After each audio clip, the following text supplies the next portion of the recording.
ಇವತ್ತು ಮಂಗಳೂರಿನಲ್ಲಿ ಬಹಳ ದುಃಖಕರವಾದಂಥ ಒಂದು ಘಟನೆ ಸಂಭವಿಸಿದೆ.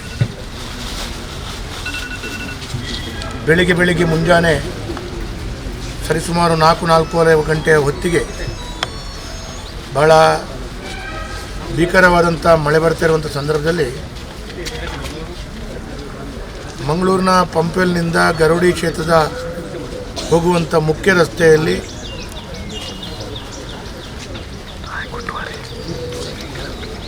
ಒಂದು ಕಂಪೌಂಡ್ ಕುಸಿದು ಹಳೆಯದಾದಂಥ ಮಣ್ಣಿನ ಮನೆಯ ಗೋಡೆ ಇರುವಂಥ ಮನೆಗಳಿಗೆ ಕುಸಿದು ಬಿದ್ದು ಈಗಾಗಲೇ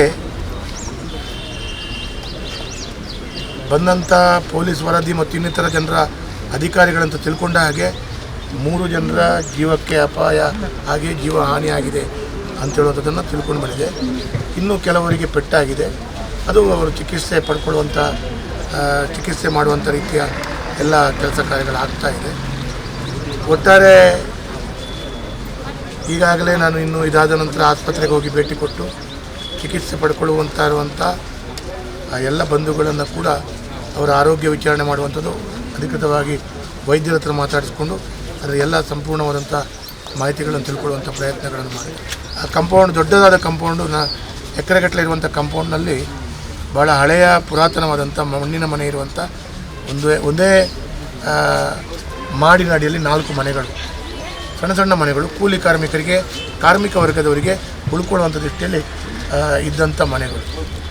ಹಾಗಾಗಿ ಅದರ ಹಿಂದುಗಡೆ ಒಂದು ದೊಡ್ಡದಾದ ಒಂದು ಕಪ್ಪು ಕಲ್ಲಿನಲ್ಲಿ ಕಟ್ಟಿದಂಥ ಒಂದು ರಿಟೈನಿಂಗ್ ವಾಲ್ ಥರ ವಾಲ್ ಇತ್ತು. ಆ ವಾಲ್ ಕಲ್ಲಿನ ವಾಲ್, ಕೆಂಪು ಕಲ್ಲಿಂದು ಮತ್ತು ಕಪ್ಪು ಕಲ್ಲಿಂದು, ಅದು ವಾಲ್ ಸಡನ್ನಾಗಿ ಬಿದ್ದಾಗ ಮಲ್ಕೊಂಡಿದ್ದವರ ಮೈ ಮೇಲೆ ಬಿದ್ದು ಅವರಿಗೆ ಬಹಳ ವಿಪರೀತವಾದಂಥ ಗಾಯಗಳು ಮತ್ತು ಅದರಲ್ಲಿ ಕೂಡ 2 ಸಣ್ಣ ಮಕ್ಕಳು, ಶಾಲೆಗೆ ಹೋಗುವ ಮಕ್ಕಳು, ಅದರಲ್ಲಿ ಕೂಡ ಒಂದು ಹುಡುಗಿ ಕಪಿತಾನಿವ ಶಾಲೆಯಲ್ಲಿ ಕಲಿತಿರುವಂಥ ವಿದ್ಯಾರ್ಥಿನಿ.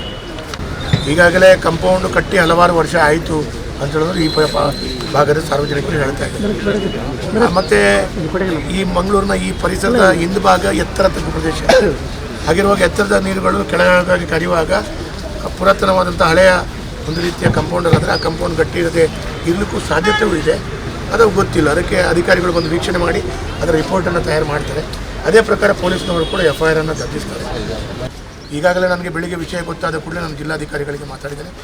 ಅದಕ್ಕೆ ಜಿಲ್ಲಾಧಿಕಾರಿಗಳು ಸರ್ ನಾನು ಹೋಗ್ತಾ ಇದ್ದೇನೆ, ಇಲ್ಲಿ ಬರ್ತಾ ಇದ್ದೇನೆ ಅಂತ ಹೇಳಿದರು. ಹೋಗಿ ಬಂದ ನಂತರ ಪುನರಪಿ ನಾನು ಜಿಲ್ಲಾಧಿಕಾರಿಗಳು ಮಾತಾಡುವಾಗ ತಕ್ಷಣ ಅದಕ್ಕೆ ಪ್ರಕೃತಿ ವಿಕೋಪದ ಪರಿಹಾರ ಅಂತೂ ಸಿಗುತ್ತೆ, ಕೊಡ್ತಾರೆ. ಅದರಲ್ಲಿ ಕೂಡ ಕೆಲವು ಅವರ ಬ್ಯಾಂಕಿನ ವಿಳಾಸ ಅಥವಾ ಅವರ ಬ್ಯಾಂಕಿನ ಬ್ಯಾಂಕ್ ಅಕೌಂಟ್ ಸರಿಯಾಗಿದೆಯೋ ಇಲ್ಲೋ ಒಬ್ಬರದ್ದು ಇಲ್ಲ ಅಂತ ಹೇಳೋದ್ರಿದೆ. ಇದನ್ನೆಲ್ಲವನ್ನು ಗಮನಿಸಿಕೊಂಡು ಅವರಿಗೆ ಪ್ರಕೃತಿ ವಿಕೋಪದ ಪರಿಹಾರವನ್ನು ಕೊಡುವಂಥ ಕೆಲಸ ಕಾರ್ಯಗಳಂತೂ ಮಾಡೇ ಮಾಡ್ತಾರೆ.